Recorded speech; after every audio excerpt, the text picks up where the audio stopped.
Nama grup Bakri disebut-sebut dalam skandal kerugian asuransi Jiwasraya. Terdakwa kasus korupsi asuransi Jiwasraya, Beni Cokro mengatakan ada andil emiten-emiten milik Bakri. Menurut keterangan Beni Cokro, asuransi Jiwasraya pernah berinvestasi ke emiten-emiten grup Bakri. Paling besar grup Bakri di swasta. Hal itu terjadi pada tahun 2006 saat saham grup Bakri lagi tinggi-tingginya.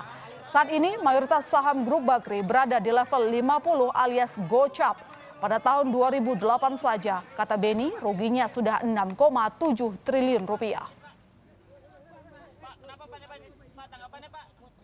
Lantas bagaimana pergerakan saham grup Bakri sampai saat ini dan kenapa berada di balik kerugian Jiwasraya? Kita tergabung dengan jurnalis Kompas TV, Putri Oktaviani dan Muhammad Jamzari di Bursa Efek Indonesia. Okta, bagaimana ISG hari ini, lalu bagaimana saham Bakri, terutama setelah terdakwa Jiwasraya yaitu Direktur Hansen Beni Cokro bersenandung tentang andil Bakri di kerugian Jiwasraya?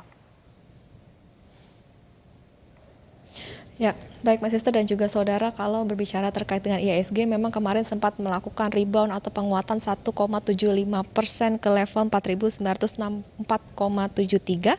Kita pantau bagaimana pergerakan IHSG pada perdagangan di pagi hari ini.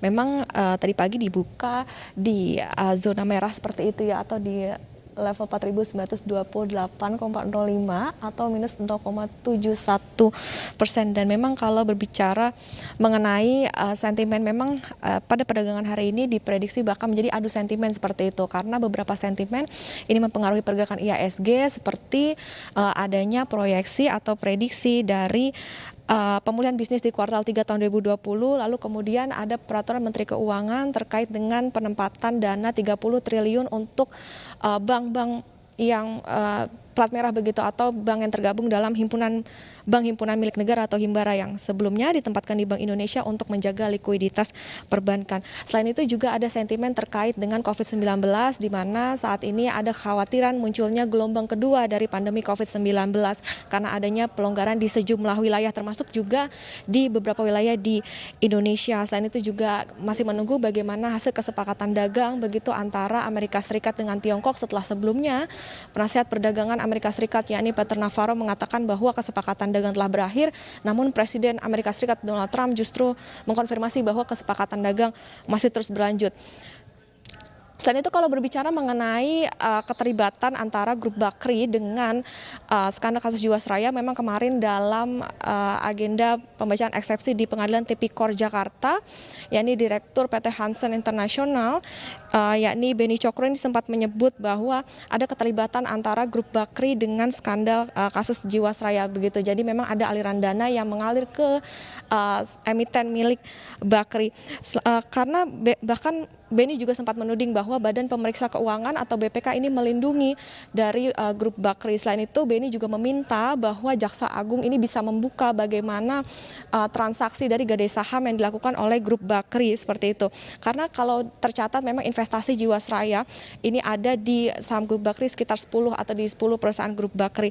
Emiten grup Bakri ini tidak muncul dalam koleksi saham milik Jiwasraya karena termasuk dalam underlying aset seperti itu, tapi kelompok usaha Bakri ini justru menjadi emiten yang memberatkan atau membuat likuidasi dari Jiwasraya ini terhambat begitu ya. Bahkan disebut-sebut Jiwasraya sampai saat ini masih gagal bayar 16,8 triliun rupiah, ini menurut dari hasil badan atau temuan dari Badan Pemeriksa Keuangan. Dari hasil temuan memang Beni Cokro juga menyebut ini bermula ketika repo di tahun 2004 sampai 2006, di mana saat itu grup Bakri memang tengah mencari pendanaan lewat gadai saham melalui sekuritas dengan penyertaan terbatas. Dan menurut keterangan Beni Cokro memang saat itu saham grup Bakri ini tengah moncer, tapi saat ini justru masih masuk dalam saham gocap atau bernilai Rp50 info yang didapat. Bahkan di tahun 2008 kerugiannya ini bahkan mencapai 6,7 triliun, dan ini memakai uang dari salah satu produk milik Jiwasraya yakni JS Saving Plan seperti itu.